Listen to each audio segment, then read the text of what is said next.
Sir, good afternoon.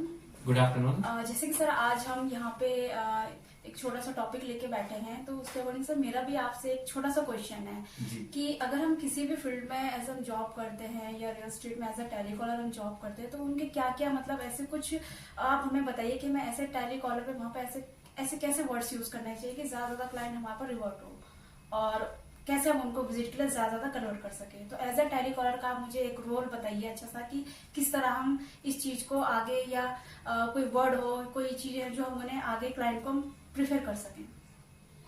Okay देखिए, आपने बहुत अच्छा सवाल पूछा। किसी भी फील्ड में हो, चाहे रियल एस्टेट में हो या किसी भी फील्ड में हो, टेलीकॉलर की जॉब जो है वो बहुत एक अहम मतलब एक जॉब होती है।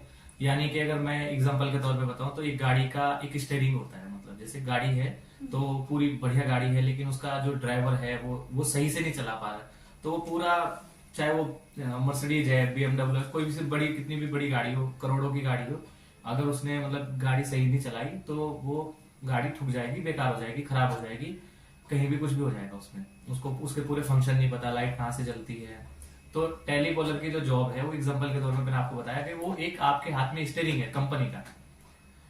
तो जो टेलीकॉलिंग में कोई बंदा भी रखेगा अगर किसी को, वो कोशिश करेगा कि थोड़ा एक्सपीरियंस हो किसी भी फील्ड में।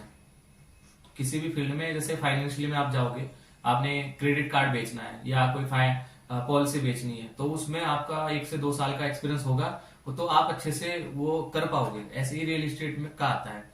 रियल एस्टेट की कॉलिंग ऐसी होती है कि बहुत अच्छी कॉलिंग होती है। मतलब मेरे 12-13 साल के एक्सपीरियंस में मैंने देखा कि लोग ना डरे रहते हैं, और यार क्या, कैसे भाई, कोई कस्टमर खा नहीं जाएगा आपको फोन में, है ना। आपको नॉर्मल अपनी बात बतानी है, अपने प्रोडक्ट के बारे में बताना है, आपका ये प्लॉट है, ये इतने गज का है। लेकिन हाँ, ये है कि एक अच्छी बात होनी चाहिए कि टेलीकॉलर को अपनी प्रॉपर्टी की पूरी जानकारी होनी चाहिए।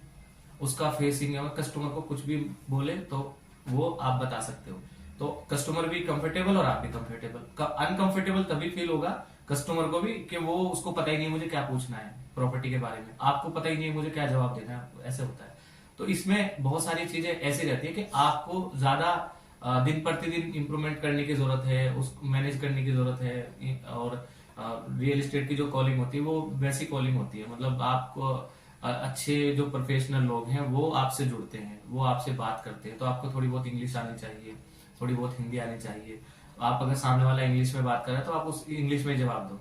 अगर सामने वाला हिंदी में बात कर रहा है तो आपको हिंदी में ही जवाब देना है। अगर आप किसी भी, जैसे मान लीजिए किसी भी तरफ से बिलोंग करते हैं, जैसे नॉर्थ इंडिया से, पहाड़ से, गढ़वाल से, साउथ इंडिया से, या फिर आप राजस्थान से, या कहीं से भी, बिहार से, कहीं से भी, मतलब तो आपको वो उस स्टेट की भाषा आनी चाहिए, जिससे कि आपका जो लीड कन्वर्जन है वो मतलब उसका रेशो बढ़ जाए। यानी आप उसे उसी की भाषा में बात करोगे तो उसको एक अपनापन महसूस होता है कि हाँ भाई, सामने वाला बंदे को मेरे जैसा ही कोई बंदा बैठा है और वो मेरी हेल्प करेगा। ये है टेलीकॉलिंग के कुछ तरीके जो आपको समझने हैं। बाकी धीरे धीरे कोई और अभी आप सवाल दूसरा कर सकते हो, और कभी अगर कोई प्रॉब्लम आती है तो फिर से आप एक वीडियो पे बैठेंगे तो हम फिर से कोई बात करेंगे। Sure sir, thank you sir.